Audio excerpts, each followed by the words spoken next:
G'day Sasquatches, it's Coach Andrew here with a friendly reminder today to make sure you warm up for all of your home workouts. You've probably been through this a couple of times at the gym, but we're going to do a review of Get Loose. Now, you should use Get Loose to prepare your body for the workout, but it's also a fantastic warm-up. It takes your joints through all their full range of motion and it elevates your body temperature, increases your blood flow, and it gets your heart rate going. It certainly does for me. Most importantly, going through Get Loose helps to prevent injury so you're not working out and putting stress on a cold body. Here's the rundown for Get Loose. What you do for any movement requiring equipment all depends on what you have available. We're going to provide several equipment options here. Let's get into it. Now first we start off with 1 to 2 minutes of cardio to get moving. This can be running, rowing, biking, jumping rope. You could also do line hopovers or dumbbell hopovers, or even toe taps to anything sturdy that you have around. Once you're done with that, up next is joint mobility. Now each of these next movements should be done 10 times in each direction. We start at the top of the body and we work our way all the way down to our feet. First, here's neck circles. Now you can take these nice and slow, no need to go crazy when it comes to your neck. Next is your arms. You can start with 5 small circles and get bigger as your body warms up. Remember, forward and backward circles are a must. Make sure to do some wrist circles. A lot of what we do for functional fitness involves our wrists, so we want to make sure those joints are warmed up particularly. You can do circles with each wrist or hold your hands together in what Ed calls wristy roller coasters.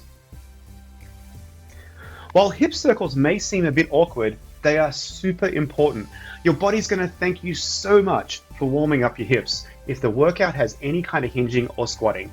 And let's be honest, we actually do those kinds of things on a daily basis even without working out. Now coming up on knee circles, I always like to pretend I'm dancing when I do these, but to each their own. I think I've forgotten how to dance.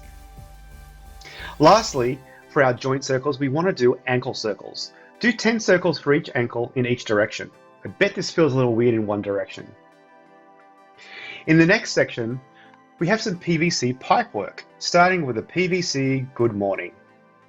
Now, if you don't have a PVC pipe at home, you can use any lightweight, long, thin object, like a broom or a yardstick or a rake.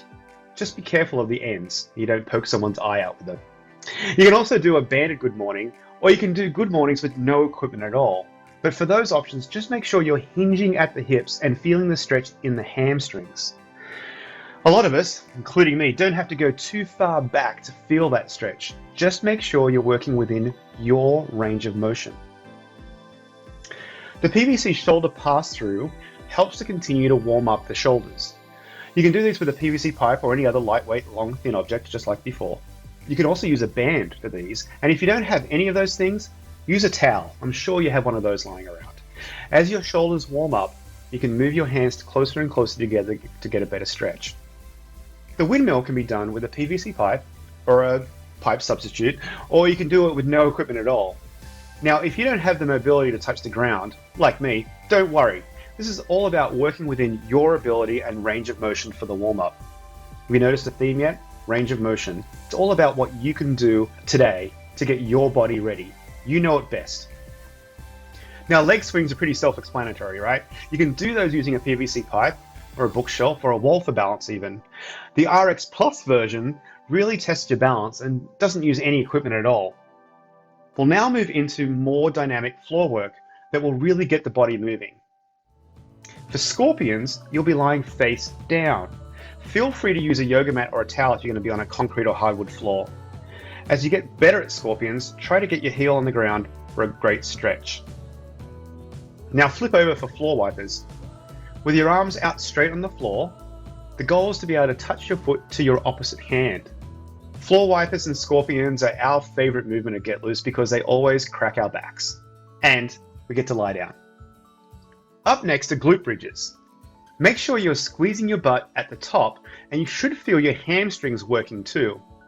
If you need to do more glute activation for your workout today, you can always add in a single leg glute bridge as well after this movement. One of the best warm-up movements you can do that we're so thankful that we have in Get Loose is the world's greatest stretch. Now this combines a cross-legged stretch with a lunge and a twist.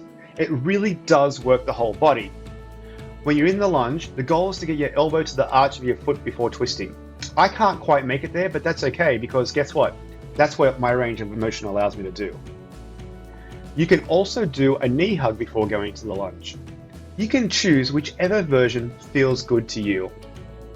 The penultimate movement is the toy soldier march into a single leg RDL. RDL stands for Romanian deadlift. You may do that in workouts.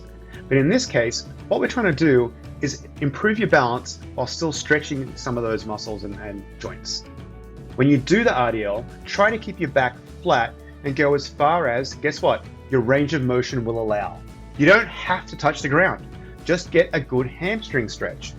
And remember, make sure that you are in control of the movement the whole time. Don't let it get out of control. Finally, you're going to want to go through some kind of squat variation. You can do air squats, wall-facing squats if you have the wall space, prisoner squats. Other variations you can work in are squat with reach or bootstrappers. Now, if you're going to do these, really focus on using your arms to push your knees out. You can also do a Kang squat, which is a good morning into a squat. Now, you should feel pretty warm at this point. I certainly do. You're all ready to work out or head into a more targeted and specific warm-up, like maybe a barbell warm-up. Happy working out!